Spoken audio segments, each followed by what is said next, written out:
Muito boa tarde. Começo naturalmente por agradecer, na pessoa do Presidente da Delegação de Barcelos, Dr. Fernando Cunha, o honroso convite que me dirigiu para estar aqui presente hoje.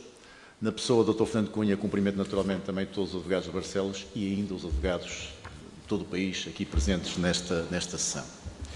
Quero também cumprimentar os advogados candidatos a bastonário que estão presentes neste painel e quero prestar-lhes um tributo pela coragem e ousadia de serem candidatos, porque efetivamente não é fácil, é uma tarefa arrojada, complexa, cheia de escolhas no horizonte, assumir esta candidatura e, particularmente, assumir a posição e a função de bastonário da Ordem dos Advogados Portugueses nos tempos difíceis que atravessamos. E eu recordo sempre aquela velha máxima de um escritor grego relativamente a Tucídides, relativamente à guerra do Peloponeso, que dizia que as driving forces da natureza humana são três: a honra, o interesse e o medo. Eu não tenho a menor dúvida em assumir que a motivação subjetiva dos candidatos aqui presentes é a honra suprema de abraçar a nobreza de uma profissão, a profissão mais nobre do mundo, que é a profissão de advogado. Dito isto, o tema, de facto, desta conversa é o futuro da advocacia. Mas ele não pode ser dissociado do facto de sermos candidatos a bastonário da Ordem dos Advogados.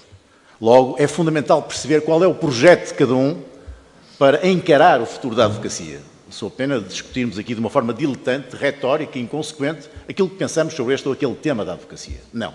O futuro da advocacia está contextualizado no âmbito de uma candidatura a bastonário dos advogados e penso que aqueles que vieram aqui hoje querem saber exatamente o que é que cada um dos candidatos pensa relativamente à Ordem dos Advogados vis-à-vis o futuro da advocacia. É assim que a questão deve ser colocada. Dito isto, eu apresentei no dia 4 de outubro de 2012 a minha candidatura a bastonário da Ordem dos Advogados. Filo, a meu ver, no local próprio, no único local onde essa candidatura deve ser apresentada, que é a Casa-Mãe dos Advogados Portugueses, a sede da Ordem dos Advogados do Largo de São Domingos, em Lisboa. Como tive na oportunidade de dizer, então, é uma candidatura independente. Independente porque não está vinculada a qualquer credo político ou ideológico. E não está também dependente de qualquer fação ou interesse interno da Ordem dos Advogados. É essa a razão, aliás, pela qual não irei patrocinar nenhuma candidatura ao Conselho Distrital, aos Conselhos de Ontologia ou ao Conselho Superior, porque concebo a função de bastonário com total independência relativamente aos demais órgãos da Ordem. E tenciono trabalhar, eleito que seja no final deste ano, como espero, com todos os Conselhos Distritais, com todos os Presidentes dos Conselhos Distritais e com o Presidente do Conselho Superior que vier a ser eleito. É uma candidatura solidária, porque eu penso que é fundamental hoje um bastonário ter esta percepção da gravidade da situação da advocacia portuguesa. Há seríssimos problemas nos jovens advogados, que têm uma enorme dificuldade em se ingrar na profissão. Há seríssimos problemas em advogados menos jovens, que têm dificuldades em sobreviver na advocacia. Têm dificuldades em pagar as suas cotas na Ordem dos Advogados. E um bastonário deve ser particularmente atento a esta realidade concreta da penúria e da dificuldade que muitos advogados hoje atravessam a nossa profissão. Há um sinal, aliás, claro disso, deixem-me dizer-vos, é o aumento exponencial dos advogados que recorrem ao apoio judiciário.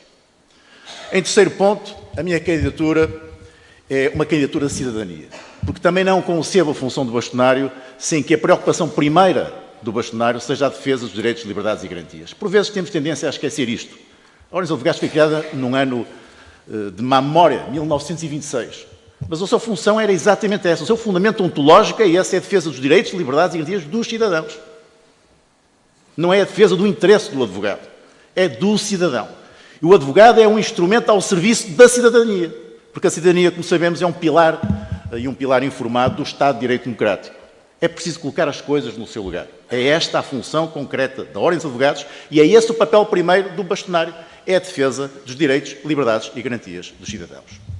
Tenho 5 objetivos programáticos no meu projeto de candidatura a bastonário da Ordem dos Advogados. Em primeiro lugar, unir e dignificar os advogados. Sou absolutamente contra esta posição dicotómica do bom advogado, do mau advogado, do advogado do interior, do litoral, da sociedade, em prática individual. Eu não concebo a advocacia vista desta forma dicotómica e antagónica. Esta crispação permanente, que foi, aliás, a pedra de toque dos 2 mandatos do atual bastonário, não é benfazeja para a dignidade, para a reputação e para o prestígio da advocacia. E não acrescenta um átomo relativamente aos problemas de advogados ou relativamente à boa administração da justiça. Bem pelo contrário. E, portanto, comigo a bastonário não existirá mais esta crispação permanente, que, aliás, hoje tivemos aqui mais uma pequena amostragem, uma pequena recidiva.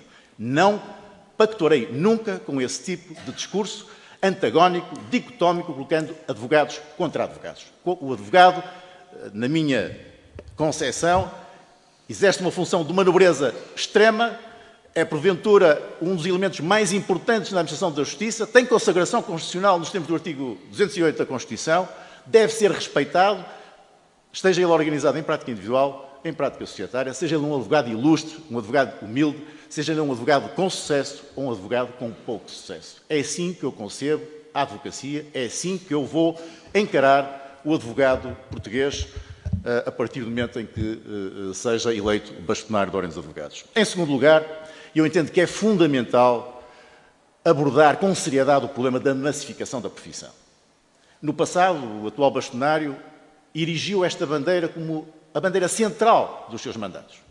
Combater a massificação da profissão. Qual foi o resultado? Um fiasco total. Na última década, o número de advogados em Portugal aumentou 50%. Passamos de 20 mil para 30 mil. Temos um advogado de 350 habitantes no mesmo patamar do Brasil. A média na Europa é 1 por 1000 habitantes.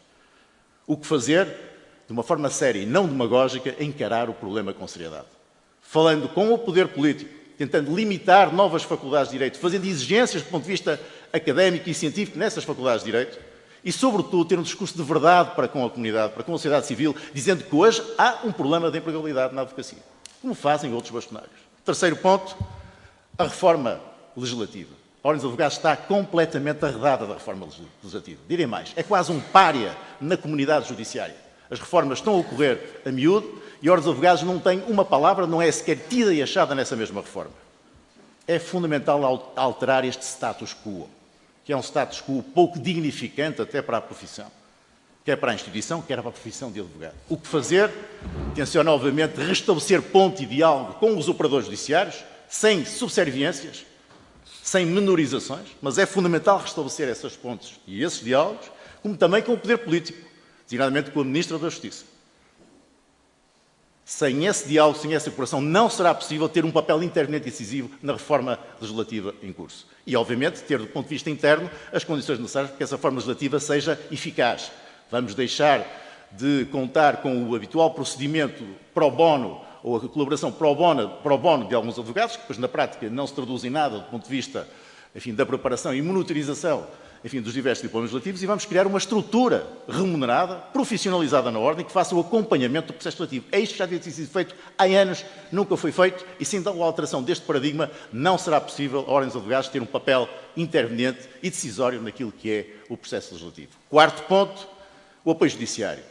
O apoio judiciário tem uma tendência exponencial de crescimento nos próximos anos em Portugal, em função da situação difícil que o país atravessa e que se vai agravar, não tínhamos dúvida, nos próximos anos.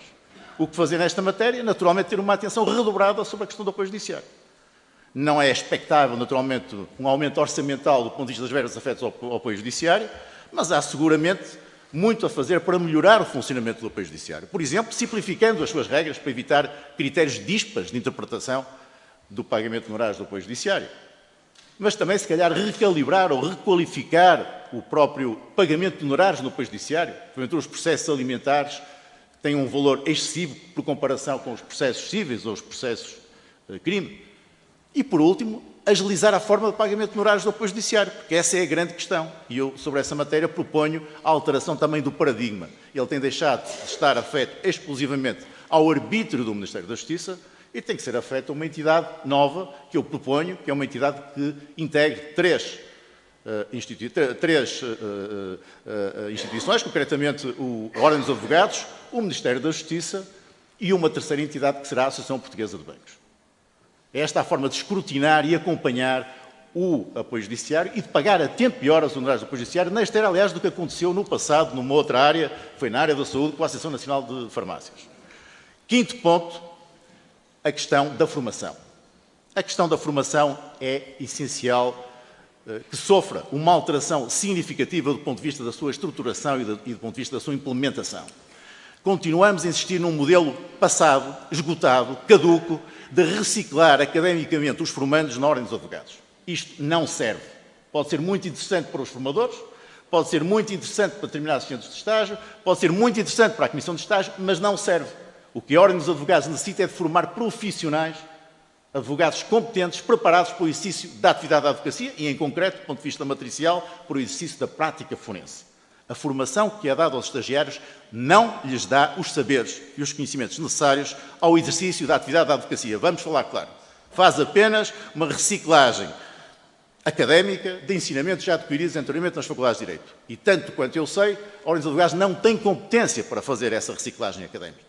Da mesma forma que não podemos criticar a qualidade científica ou pedagógica das faculdades de Direito, também não temos nenhuma accountability, nenhuma auditoria externa relativamente à formação da Ordem dos Advogados para perceber ou para aquilatar ou concluir da sua qualidade.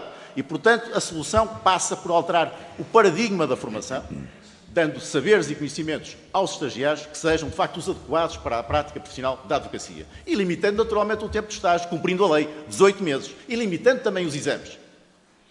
Não dando guarida à realização de exames à la carte, como hoje acontece, em absoluta revelia com aquilo que a lei, que é imperativa, a Lei das Administrações Públicas Profissionais, dispõe. Para concluir, eu entendo que a Ordem dos Advogados precisa, sem dúvida alguma, de um adjornamento. Ela está caduca, está esgotada. Eu defendo uma ruptura com este estado de coisas. Desde logo no plano interno, agilizando e racionalizando a estrutura da Ordem. Defendo, por exemplo, a digitalização da revista e do boletim, que custam mais de 500 mil euros por ano aos advogados portugueses. Não é mais defensável. Não podemos continuar a manter este status quo que é insustentável do ponto de vista financeiro. Mas, do ponto de vista externo, defendo também que a Ordem dos Advogados se deve internacionalizar do ponto de vista de criar novas oportunidades profissionais para advogados portugueses. Designadamente com protocolos de reciprocidade com os PALOPs, onde há, de facto, mercado exponencial para advogados portugueses poderem exercer a sua atividade. Mas realizando também parcerias com as universidades, portuguesas e não só. E virando, sobretudo, para as questões da cidadania e da modernidade. A Ordem dos Advogados não pode estar fechada dentro de si mesma, numa redoma, numa torre de marfim, como tem ocorrido nos últimos 10 ou 20 anos. Tem que se abrir ao exterior. Tem que se revitalizar. Tem que estar atento às questões da modernidade. Tem que ser cosmopolita. Tem que olhar para as questões da igualdade de género, do ambiente ou da responsabilidade social. É esta a Ordem dos Advogados que eu defendo. É esta a Ordem dos Advogados colocada no século XXI que é a trave-mestra do meu projeto de candidatura. E não tenhamos dúvidas. É isto que os advogados esperam da Ordem dos Advogados. Porque a pergunta que os advogados colocam de uma forma consensual de norte a sul do país é esta. Para que serve a Ordem dos Advogados? E a resposta vem num ápice. Serve para pagar cotas e para instaurar processos disciplinares. No mais, não serve para nada. Vamos falar claro, não serve para nada. Pois bem, temos que dar aos advogados portugueses a esperança de que a Ordem dos Advogados sirva para alguma coisa. E que seja um organismo prestigiado, reputado, qualificado, de que todos nós nos possamos orgulhar. É por isso que eu sou candidato a bastonário da Ordem dos Advogados. Muito obrigado.